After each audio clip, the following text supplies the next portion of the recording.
The Toronto Blue Jays and Vladimir Guerrero Jr. recently finalized a 14-year, $500 million contract extension that features what is being called a $325 million signing bonus.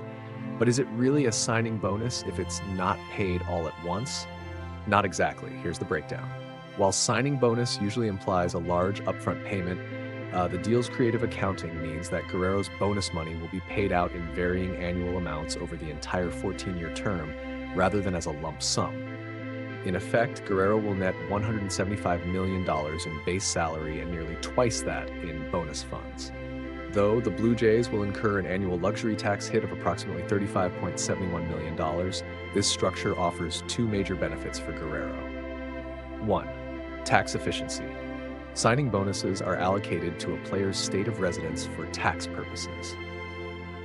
Guerrero, a Florida resident, benefits from Florida's lack of state income tax. In contrast, salary dollars are often taxed in the states where games are played, for example, New York or Illinois. By structuring much of his contract as a signing bonus, even though it's spread out over the years, a larger portion of Guerrero's earnings is treated as if it were paid in Florida, resulting in considerable tax savings over the life of the contract. 2. Protection against work stoppages. Because signing bonus money is not contingent on performance, Guerrero is guaranteed to receive the majority of his contract even if a work stoppage occurs. With MLB's collective bargaining agreement set to expire after the 2026 season and the possibility of a lockout, the extension provides stability for both the player and the organization. For the Blue Jays, the primary benefit is to secure their franchise player on long-term terms while mitigating the risk of him potentially leaving in free agency. After unsuccessful attempts in previous off-seasons to land marquee free agents such as Shohei, Ohtani, and Juan Soto, locking in Guerrero was seen as a strategic must-win for the organization. The deal cements Guerrero as the cornerstone of the Blue Jays' rebuild and creates a foundation for the team to build around over the next decade plus, even as it manages its luxury tax footprint. This method of structuring contracts, combining a sizable signing bonus with deferred salary, is becoming more common in MLB. Look to examples like the Dodgers' Blake Snell deal, which featured both an upfront bonus and deferred components, or even Shohei Ohtani's earlier contract with the Dodgers that included significant deferrals, though Guerrero's arrangement goes in the opposite direction by avoiding deferrals entirely. In summary, while Guerrero's signing bonus is not paid upfront in the traditional sense, its clever structuring lowers his tax liabilities and shields his earnings during potential work stoppages, all while allowing the Blue Jays to meet their organizational goals. For Blue Jays fans, it's a win that secures one of the most dynamic players in baseball for the foreseeable future, and that means another decade plus of Guerrero Jr. lighting up the record books. What's going on, baseball fans? Get ready to have your minds blown by the latest mega deal in Major League Baseball. Vladimir Guerrero Jr., the superstar first baseman for the Toronto Blue Jays, has reportedly signed a massive 14-year, $500 million contract extension. That's huge news in itself.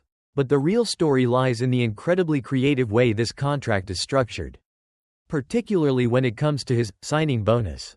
Let's dive into the financial wizardry behind this deal. The video you sent over highlights a report from The Athletic's Ken Rosenthal, detailing the fascinating financial engineering involved in Vladimir Guerrero Jr.'s new contract. While the $500 million total is eye-popping, the reported $325 million signing bonus is not exactly what you might expect. Forget the image of Vlad Jr. receiving a giant check for over $250 million up front. According to Rosenthal's report, this massive $325 million signing bonus will actually be paid out to the 25-year-old Guerrero in varying annual amounts over the entire 14-year duration of the contract. So, in essence, Guerrero will be receiving $175 million in traditional salary, plus nearly double that amount in what is being termed signing bonus money, albeit spread out over the life of the deal. This results in the Toronto Blue Jays taking an annual luxury tax hit of $35.71 million. Now, the big question is, why would Vladimir Guerrero Jr. and the Toronto Blue Jays structure the contract in this unconventional way? Ken Rosenthal sheds some light on the benefits for Guerrero. Firstly, there are significant tax advantages for Vlad Jr. Signing bonuses in MLB are typically allocated to the athlete's state of residence. Guerrero resides in Florida, a state with no state income tax, by classifying a large portion of his earnings as a signing bonus. Theoretically, he will save millions of dollars that would normally be taxed as part of his regular salary.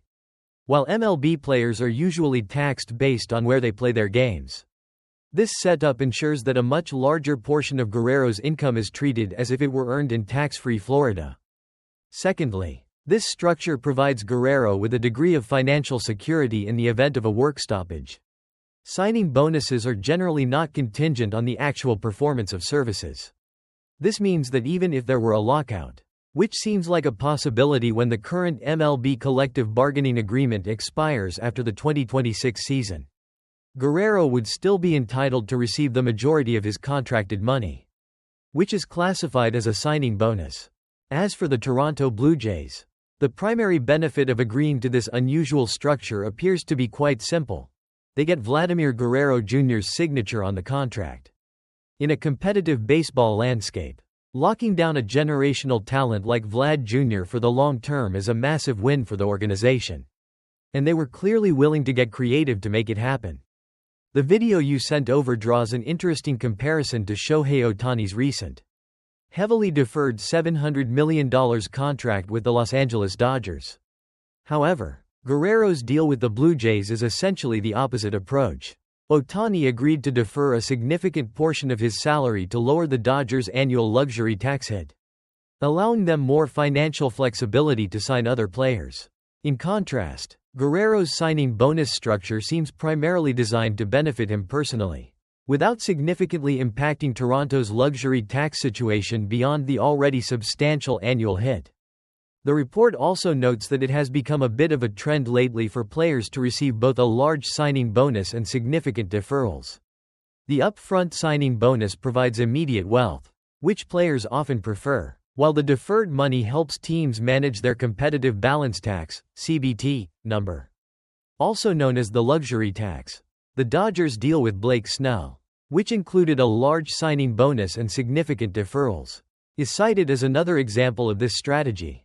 Ultimately, this situation highlights the increasingly complex and creative ways that teams and players are structuring these massive nine-figure contracts to benefit both parties. The Blue Jays clearly recognized the importance of retaining Vladimir Guerrero Jr. and were willing to accommodate his preferences, particularly when it came to minimizing his tax liability and providing financial security. Now, with this long-term commitment secured, Blue Jays fans can breathe a sigh of relief and look forward to potentially another decade plus of watching Vladimir Guerrero Jr. chase franchise records and hopefully lead the team to significant success. What are your thoughts on this incredibly unique contract structure? Are you surprised by the way the signing bonus is being handled? Do you think we'll see more teams and players utilize this kind of creative accounting in the future? Let us know your opinions in the comments below. Don't forget to like this video. Subscribe for more MLB contract breakdowns and news. And hit that notification bell so you don't miss any of our future content. We'll see you in the next one.